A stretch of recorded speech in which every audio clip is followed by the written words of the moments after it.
Bueno, vamos a continuar con la temática del campo magnético.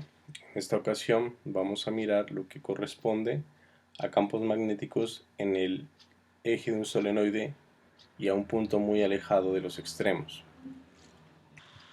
Bien, para ello vamos a considerar la siguiente configuración. Imaginemos que yo tengo una dirección particular en la que voy a escoger al eje X y el eje principal del solenoide lo vamos a ubicar en esa dirección. Entonces aquí vamos a tener el eje X y el solenoide va a ser el siguiente. Evidentemente estamos lo suficientemente alejados del mismo como para que notemos el hecho de que no haya una continuidad en el solenoide, pero pues tengan presente que aquí hay un gran conjunto de espiras girando alrededor del mismo. Puede ser unas en espiras, entonces vamos a decir que hay una densidad de espiras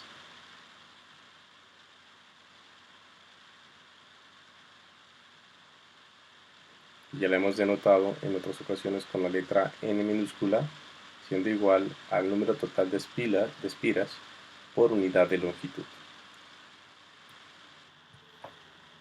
Mire que el eje Y lo he ubicado en toda la mitad de la espira, de tal manera que si la longitud total del solenoide es L, este punto aquí corresponderá a la posición L medios y este punto acá corresponderá a la posición menos L medios.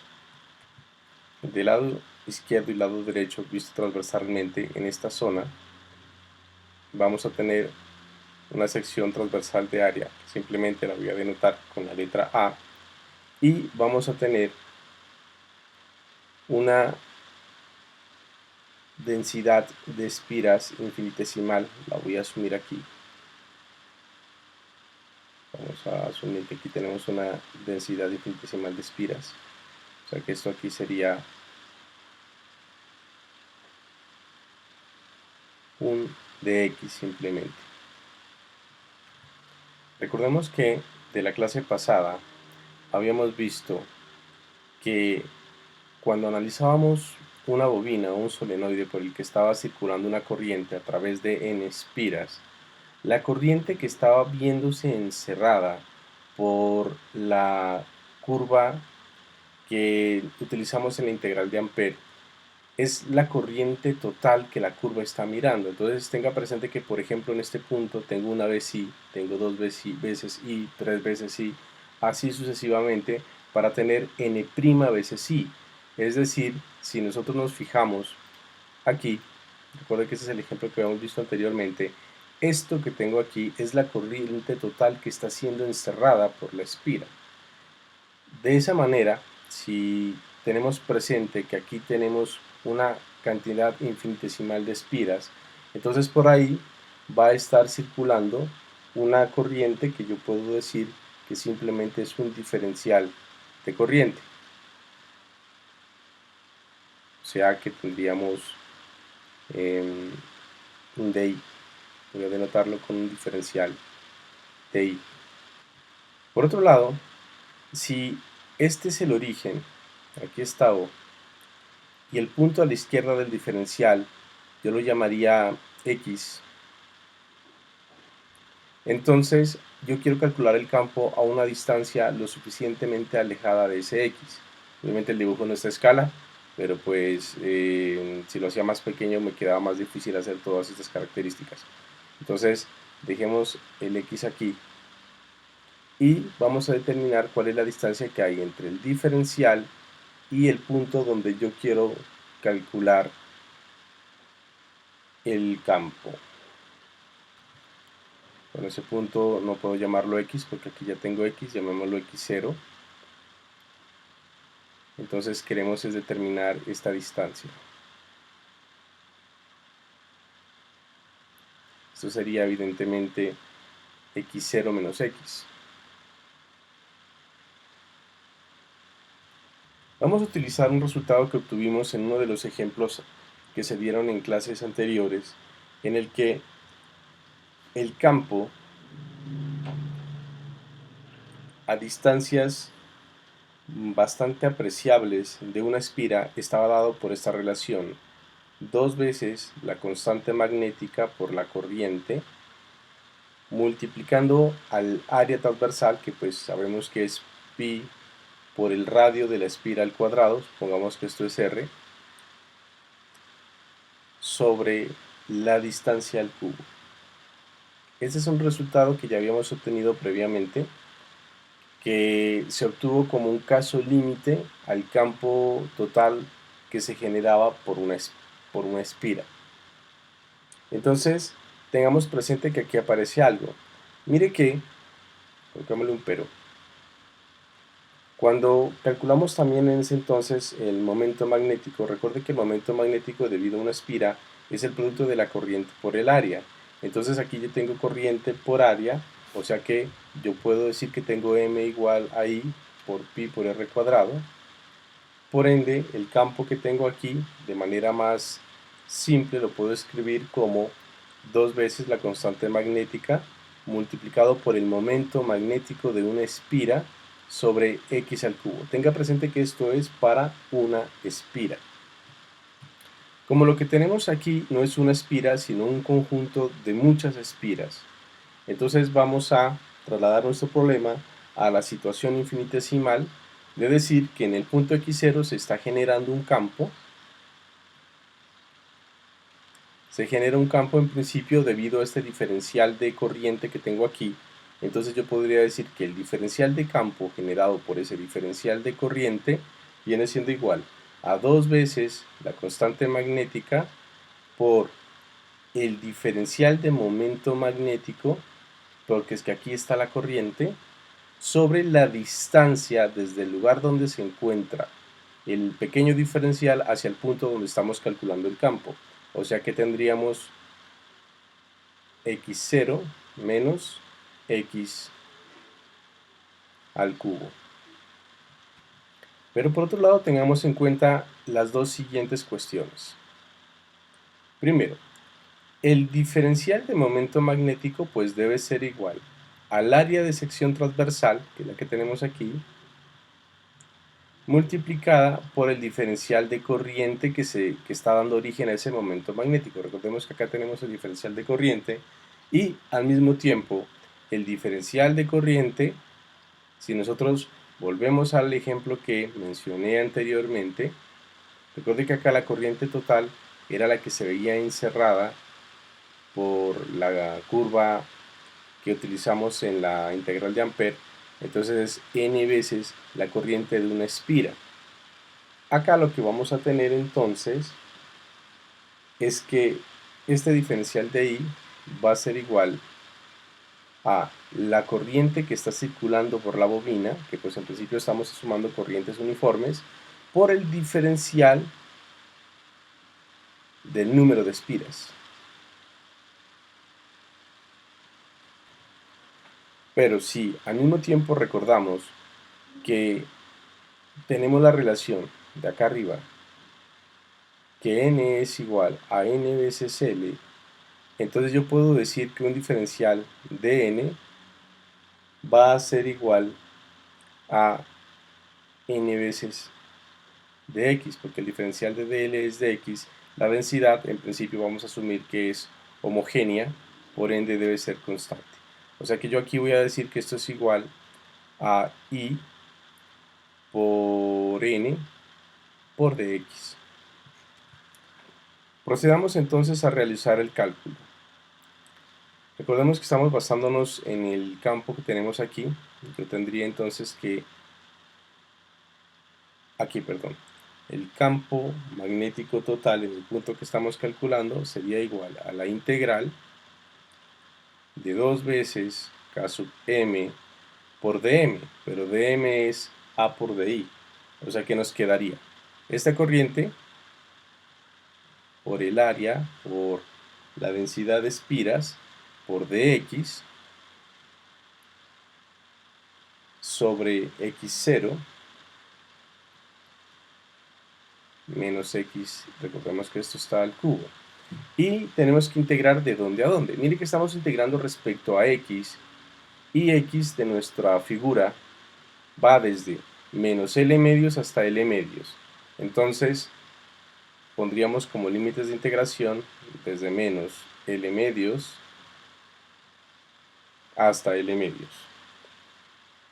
Reacomodemos términos, me quedaría 2 veces K sub m por la densidad de espiras, por la corriente, por el área, por la integral desde menos L medios hasta L medios de dx sobre x0 menos x al cubo.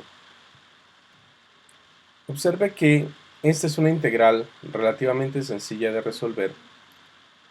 El resultado de ella simplemente es igual, vamos a colocarlo, a 2 veces K sub m por n por i por a, que ese pues es el factor constante que se encuentra al lado, y cuando realizamos la integración, esa integral nos va a dar un medio de 1 sobre x0 menos x al cuadrado. Y evidentemente esta la vamos a evaluar desde menos L medios hasta L medios. Aquí veríamos que el 2 se va con el 2 y tendríamos que hacer simplemente el reemplazo respectivo para poder obtener el valor del campo. Vamos a hacerlo. B entonces es igual a K sub m por n, por i y por a, factor de. Cuando reemplace en L medios, me va a quedar x0 menos L medios al cuadrado.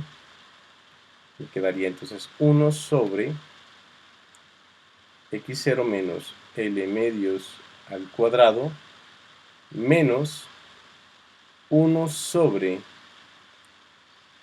x0 menos, y ahora x vale menos L medios, o sea que quedaría más L medios al cuadrado. Cerremos eso aquí. Ya que este sería el valor del campo que nosotros tendríamos en esa dirección en el eje X. Recordemos que ya habíamos probado que el campo en el eje de la espira está por simetría, indicando, señalando en el eje del mismo. Eso ya se había visto en ejemplos anteriores. Entonces ya tenemos una expresión para el campo que veníamos buscando.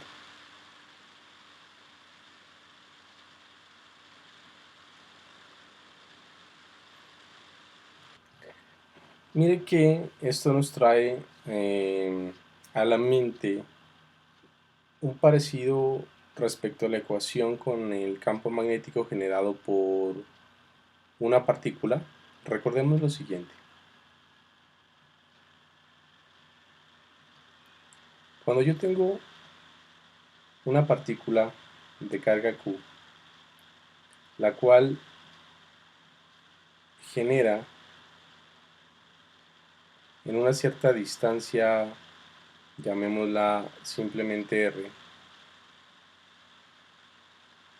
un cierto campo magnético, puede ser aquí por ejemplo.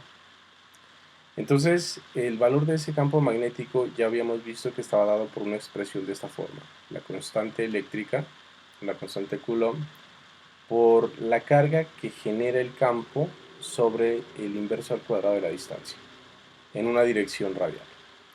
Entonces, si nosotros nos concentramos en lo que tiene que ver con la parte de la magnitud del campo, mire que tengo una carga, tengo un inverso al cuadrado de la distancia y tengo una constante. Si yo comparo con esto que tengo acá, observe que aparece, primero que todo es un campo lo que estoy midiendo. Segundo, aparece la constante magnética y aparece un inverso al cuadrado de una distancia. Pero quiero que analicemos qué serían esas distancias que estamos considerando ahí. Vamos a mirar. Entonces, yo tendría esta imagen. Vamos a retomarla, vamos a volver a dibujarla. Observe que en el esquema de nuestra bobina y en la escala que tenemos, la distancia que aparece aquí, x0 menos L medios, vendría siendo esta distancia, evidentemente. Aquí está x0, aquí tenemos L medios. Si yo a x0 le quito L medios, me queda esto que tengo aquí. Eso sería x0 menos L medios. Por otro lado aparece x0 más L medios. Si usted a x0, que va desde 0 hasta esto, le suma L medios, le está sumando esta cantidad que tenemos aquí. O sea que tendríamos la distancia que hay de aquí hasta acá. Es decir, esto viene siendo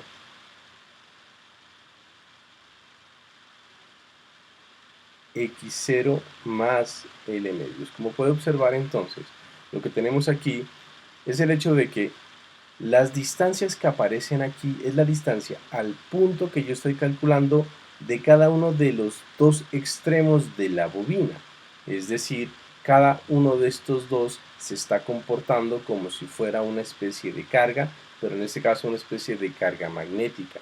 O sea que en este orden de ideas podríamos decir que a una bobina le podríamos asignar una carga magnética.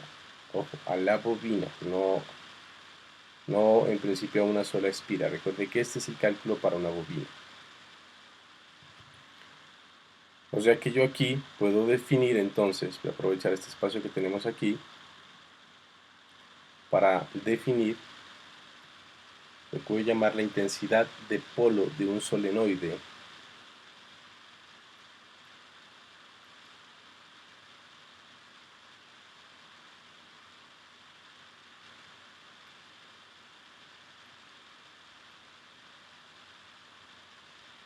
y a esa la vamos a denotar de la misma manera como lo hicimos en el caso de los imanes, con un Q asterisco igual a N por I por A, de forma que nuestra ecuación se va a reescribir de la siguiente manera,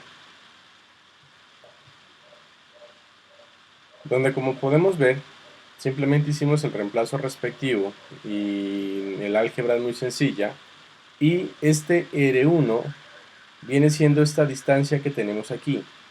Esto aquí es lo que estoy denotando como R1, y la distancia que tenemos en la parte inferior,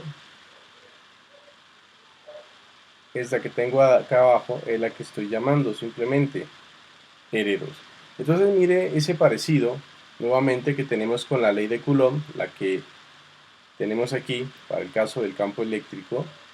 Esta, tenemos una constante, tenemos una carga y tenemos un inverso al cuadrado de la distancia. La cuestión es que como estamos en una situación que trabajamos con campos magnéticos, ya se ha dicho que por lo menos hasta ahora no se ha encontrado ningún tipo de prueba o evidencia en la que yo pueda tener algún tipo de polo magnético separado. Y esto también se está ilustrando inclusive con los mismos solenoides.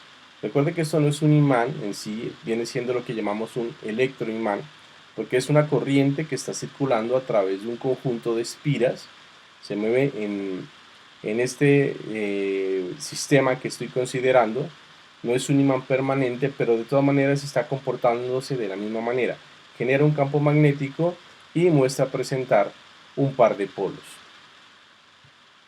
Ahora, si recordamos el hecho de que la bobina tiene una longitud L y hemos definido entonces para los dos extremos una intensidad de polo de solenoide, entonces podemos también definir un momento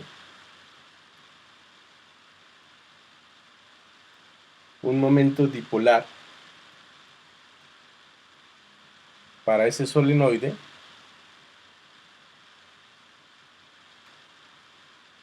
sigue siendo la misma letra M como